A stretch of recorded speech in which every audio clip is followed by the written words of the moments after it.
Right, hello everyone. Earlier on today, I was browsing Twitter. One thing leads to another, as they usually do, and I ended up being in the page of Max Visaggio, which we'll get to him shortly. Yeah, I got a beef to pick with that one as well. And I came across this gentleman here, Mr. Patrick Searcher, Patch Searcher, as he calls himself on Twitter. This post was highlighted at Max Visaggio. Whoa, Max Visaggio, such a Roman name. This post was highlighted at his page, and I had to come to this guy's page just to leave him a little note about this. So these guys work for DC, but mostly works at Marvel, or has mostly worked at Marvel. I don't know him. I don't know his work. I'm not here to discuss the guy or his work because again, I've been out of the loop in terms of the names that currently work at comics, apart from a few writers, and even about the content. Although obviously I do have a general idea of what is happening, enough to allow me to discuss the issues. But this guy basically he just had an interesting post here that says these 200 drawings demonstrate where we had got ourselves and evidently why we fixed it. So basically, the problem that he has is that this pic here, which I enjoy very much, um, shows these chicks all in probably is leather, tight, showing a bit too much bottom here, there, and these self-proclaimed um, social conscience arbiters find deem this to be irresponsible, over sexualized, and whatever. And according to him, he prefers this. I don't know if this is his own work. Again, this is a fine piece. She's fully cladded here. Still, obviously, allows for the feminine figure to come through. Although this is a particularly poorly chosen shot because it really doesn't show much, apart that it conveys a little bit of motion. But anyway, so that's the post, and he keeps on going, as quite a few replies. I left my own here saying, "You mean he looked cool, hot, and artistically impressive, and now he looks depressing, monochrome, and neat? Good thing you pointed this out. I will make sure that on my next book I'll have plenty of shots showing tight leather around bubble butts." And I did continue, just break the ice a little bit, because maybe came on a little bit too hot in here. That said, I do not utterly dislike the new one. Both designs serve a specific interpretation and dynamic purpose. But yeah, I'm still a bigger fan of the first. It's comics, man, not bande dessinée. I send my piece there. I'm not here. The purpose of this video is not to show what the egocentric prick I might be online, and it's not to criticize this guy. It's just to address the issue here, that these guys are obsessed. Even the people working inside the industry are obsessed about things like this.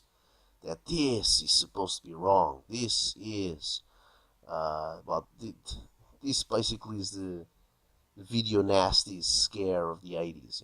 This is demonic. I mean, no, this is a great picture. It's cool. He's got his shortcomings. We might get to it very soon, because some people actually notice and say it. But most people obviously agree with him, agree with his opinion, which Max Visaggio being one, since she's just reposted this. And that's how I found myself here, like I mentioned in the beginning. But some of them like it. Some of them like the picture. And there you go. Let's see what this girl says. I think she falls right in the middle. A lot of it has to do with realism and the approach. She was sexy in the 70s too, but Stalin didn't approach her with look at that ass in mind, and didn't approach it too realistically either. So I guess it depends on the artist, but yeah, those shorts were too much. Um, then we got Rub Boy Lives. People seem to forget that for decades comics were escapism and fantasy read by a large majority of males. It was never meant to be politically correct. It was meant to entertain. Only recently have comics become more high profile and accessible to a wide range. Have perspective. That's it. I agree with that. I always like to find a middle term for things. Some people go to mention a little bit of comic book history. Um, this guy here, Blank, I love both personally. Huntress is one of my favorite designs in almost any incarnation. Thing about those two, though, one is more suited to pinup art and one is more suited to gritty crime-fighting comics, though. One of them mentions that there's nothing wrong to the picture apart from the incorrect way that the gun is being held. I believe he means this, that the pose here of the arm holding the gun, he says, well, you cannot point the gun at someone like this, and if you're going to fire it in this position, you're going to have serious problems. Well, I mean, this is clearly, and this is obviously what I'm sure what the mind of the artist is thinking at the moment, and he hopes that it translates into the reader, but some people either are just too dumb to understand, or just take a different route and just criticize it without even thinking. But this is clearly an in movement shot. So the woman is turning her arm, and they will eventually obviously point it directly at who she wants, with the arm straight, not bending as it is now.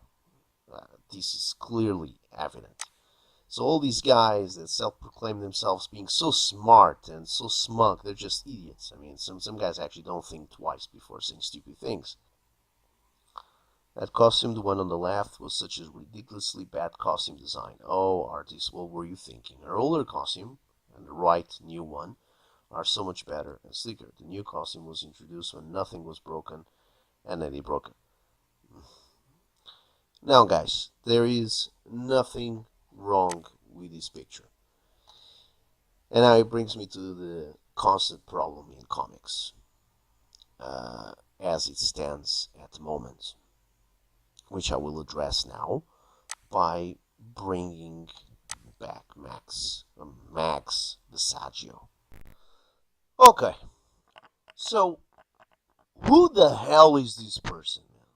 I mean, everywhere I look, everywhere I go, I just hear Max Visaggio, great writer, blah, blah, blah, blah. Well, eventually I try to understand who this chap is. Well, it's a youngish dude that is transitioning to be a chick. Now, just right off the bat, I don't usually do this crap. You want to call it a roasting, call it a roasting.